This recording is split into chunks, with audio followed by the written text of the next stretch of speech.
The United Kingdom's Tony Blair had called this botched exit, quote, imbecilic. This was an embarrassment for America and the world stage. Let's welcome to the show House Ways and Means Congressman Greg Steube.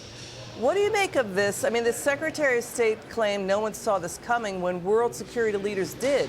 Then he tried to defend what happened, claiming it strengthened the U.S. on the world stage. Yeah, it's a lie to the American people. They knew exactly what was going on. You had intelligence reports of all of the different provinces in Afghanistan falling before they were getting to Kabul. They absolutely knew that this was happening. They absolutely knew that this would happen with the way that they exited. $80 billion worth of military equipment that they left there. That's God knows where across the world. Maybe the Russians are using it in Ukraine. Maybe terrorists in Iran are using it. Maybe Hamas and Hezbollah are using our weapons that we left and abandoned in Afghanistan. And a good point that was brought out in the committee was since the fall, since 2021, billions of dollars of American taxpayer dollars have been going to the Taliban. That's who's in control of the government over there, the Taliban. And Blinken admitted that that money was going over there. There is zero oversight. There's no State Department people stationed in Afghanistan right now. We have no assets on the ground there. You know that that money is not going to its intended purpose. It is going to fund terrorism across the world. Congressman, so you've served overseas in Iraq.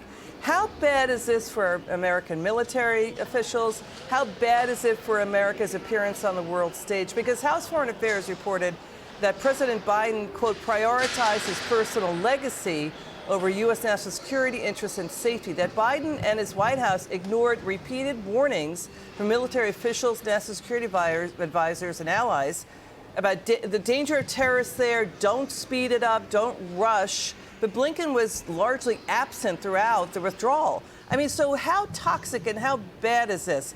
Because, you know, the messaging at the time was Biden wanted to rush out of Afghanistan in time for the anniversary of 9/11. Yeah, just look at the recruitment numbers. I just had a 3-star general in my office today talking about the recruitment numbers. I've met with Army generals talking about the recruitment numbers. Would you join the military after you saw what happened in Afghanistan? Would you raise your right hand to serve our country with this administration more focused on DEI and transgender policy and climate change as the #1 national security threat to the American people, not the Chinese Communist Party?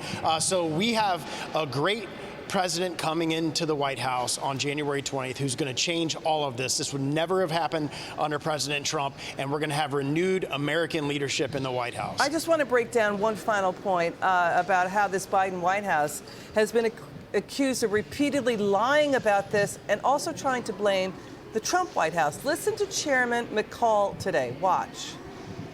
The Taliban was not in compliance with the Doha Agreement when the evacuation was ordered, and your own senior advisor, Ned Price, said that the Doha conditions were, quote unquote, immaterial to the evacuation.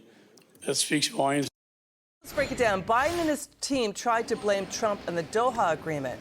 There were contingencies in that said Biden could get rid of the agreement if the Taliban violated it, and al-Qaeda came back in the region. The UN Security Council had reported they were back in the region, but they went ahead and did the exit anyway. Final word.